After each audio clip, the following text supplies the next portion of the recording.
नमस्कार, मैं doctor Pankaj Kushwaha, physiotherapist. आज हम लोग बात करेंगे सर्वाइकल स्पॉन्डिलोसिस के लिए। बहुत सारे लोग गर्दन दर्द या सर्वाइकल की कंप्लेंट लेकर के अक्सर आते रहते हैं। कितने लोग को ये भी नहीं समझ में आता है कि इस पेन के लिए कहाँ जाएँ, किससे ट्रीटमेंट कराएँ। उसके लिए वो कभी आर्थो के पास, कभी न्यूरो के पास या कभी फिजिशियन के पास जाते हैं। कई लोग इलाज कराने में भी लेट कर जाते हैं। उनको लगता है कि ये नॉर्मल पेन है, गर्दन में अकड़न आना ये बहुत नॉर्मल सी बात है। उसको लेकर के बहुत सीरियस नहीं होते हैं और जब तक पता चलता है उन लोग को कि हाँ, अब डॉक्टर के पास जाना चाहिए, एक्सरे होता है या एमआरआई कराते हैं, तब तक उन लोग की प्रॉब्लम बढ़ चुकी होती है। इसको इनिशियल लेवल पे ही कैसे हम लोग कंट्रोल कर सकते हैं या सेल्फ से एक बार कुछ एक्सरसाइज से कैसे रोक सकते हैं आगे बढ़ने से, इसको हम लोग समझने की कोशिश करेंगे। सर्वाइकल स्पॉन्डिलोसिस के लिए या नेक पेन का कंप्लेन लेकर के आते हैं वो लोग, उन लोगों को स्टार्टिंग पोजिशन में गर्दन में दर्द होता है। कई बार लोगों का दर्द कंधे की तरफ जाता है या गर्दन में नीचे की तरफ जाएगा, यही दर्द कान की तरफ आएगा या सीधे सर के ऊपर की तरफ भी जाता है। तो इस तरह के कंप्लेंट को सर्वाइकल स्पॉन्डिलोसिस में मान सकते हैं। कई बार कंप्लेंट और ज़्यादा बढ़ता है तो दोनों हाथों में भी दर्द आता है। ये डेल्टॉइड रीजन पे या बाइसेप्स, ट्राइसेप्स, इन सारे रीजन पे पेशेंट पेन की कंप्लेंट करते हैं। हाथों में ठंडापन आना या झुंझुनाहट आना, उंगलियों में हमारे दर्द, झुंझुनाहट आना, इन सब चीज़ों की कंप्लेंट लोग करते रहते हैं। तो अगर इस टाइप का कोई भी सिम्टम मिलता है तो स्टार्टिंग में ही इसको, अगर हम लोग एक्सरसाइज के उसमें देखें तो सबसे पहले बोलते हैं कि गर्दन को घुमा करके लेफ़्ट राइट घुमाने में, अगर दर्द किसी भी साइड में घुमाने पे, कार्नर पे पेन की कंप्लेंट करने से इसका मतलब मसल्स हमारी शॉर्ट हो रही है, एक साइड का मूवमेंट हमारा हैम्पर्ड हो रहा है, धीरे धीरे रेंज घटते जा रहा है। तो उसको हम लोग कोशिश करेंगे कि हाँ, एक्सरसाइज से कैसे मेंटेन करें। उसके लिए गर्म पानी का सिकाई कर सकते हैं, एक्सरसाइज करनी चाहिए और अपनी पॉस्चर को करेक्ट करना चाहिए।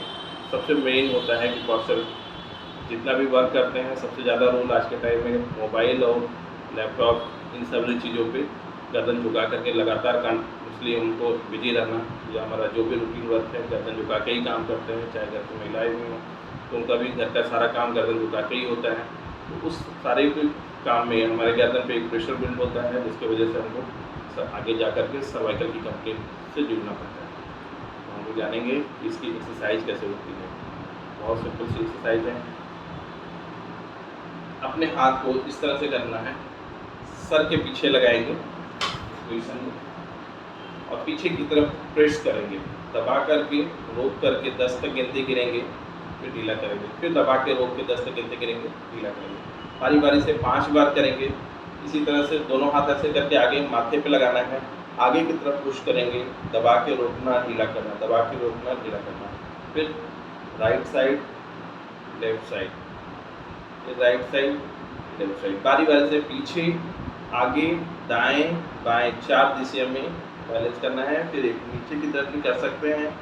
किसी भी दिशा में करते वक्त हमारा सर ऐसे पीछे, आगे, दाएं, बाएं झुकेगा नहीं, हमारा सर बिल्कुल न्यूट्रल पोजीशन में ही मेंटेन रहेगा किसी भी दिशा में प्रेशर डालते वक्त। और जो प्रेशर रहेगा हमारे हेड से सर से हाथ पे और हाथ से सर पे, दोनों पे प्रेशर एक बराबर इक्वल फोर्स रहेगा, दोनों पे एक दूसरे का अपोजिट फोर्स रहेगा। ऐसा भी नहीं कि हाँ, हाथ से सर पे ज़्यादा प्रेशर डालें या सर से हाथ पे प्रेशर ज़्यादा डालें, दोनों पे इक्वल फोर्स रहेगा। जिस तरह से इस तरह से फोर्स डाल रहे हैं, मान लीजिए ये हाथ है और ये सर है, तो अगर हम डाल रहे हैं हाथ से ज़्यादा प्रेशर डालेंगे तो सर झुकेगा, या सर से डालेंगे तो हाथ झुकेगा। तो ऐसा नहीं करना है, जितना भी प्रेशर डालेंगे एक इक्वल फोर्स रहेगा। दबाते वक्त हमारी गर्दन के पीछे की मांसपेशियों में तनाव हमको महसूस होना चाहिए। अगर वो तन रहा है मीडियम फोर्स के साथ में तो बहुत अच्छा है, अगर कम है तो थोड़ा फोर्स बढ़ाएंगे, लेकिन बहुत ज़्यादा भी प्रेस नहीं करेंगे। दूसरा रूल होता है कि गर्दन सोते वक्त हमको पिलो लगाना चाहिए कि नहीं लगाना चाहिए। तो लगाना चाहिए। पिलो बिल्कुल न लगाने की वजह से भी दिक्कत होती है और बहुत ज़्यादा मोटा लगाने से भी दिक्कत होता है। जैसे कि सबसे बेस्ट होता है कि आप कोई घर में यूज़ करने वाला अपना टॉवल लीजिए, उसको चिपक करके थोड़ा सा इससे बड़ा टॉवल लेंगे और इस तरह से फोल्ड करके ऐसे एक रोल बनाएंगे। इस तरह से रोल बना करके गर्दन के पीछे रखेंगे और सीधा सोने की अगर आदत है तो गर्दन के पीछे रखेंगे। ये हमारा नेचुरल कर्व मेंटेन रखेगा, क्योंकि अगर हम एक नेचुरल नॉर्मल एक्सरसाइज स्पाइन की एक्सरे निकालते हैं तो उस स्पाइन में हमको एक गर्दन में शार्प कॉन्वेक्सिटी दिखेगा। अगर हम पिलो बहुत मोटा यूज करेंगे तो कॉन्वेक्सिटी बढ़ जाएगा, अगर नहीं लगाएंगे तो कॉन्केविटी की तरफ जाते जाते धीरे धीरे न्यूट्रल होने लगेगा। तो वहाँ पे कर्व का घटना या बढ़ना दोनों ही नर्व कंप्रेशन का कारण बनता है। तो कई बार लोग सोचते हैं कि सर्वाइकल के कारण जो है तकिया लगाने की वजह से ही होता है, तो कुछ डॉक्टर्स भी मना कर देते हैं, जो कि गलत है। आपको जैसा कर्व नेचर ने बनाया है वो मेंटेन रखना चाहिए, इसका ध्यान रखना है। ये सीधा सोते वक्त गर्दन के पीछे रहेगा, और अगर करवट सोने का आदत है तो कान से लेके कंधे तक का जितना स्पेस खाली होता है तब हमको इतना मोटा पिलो चाहिए।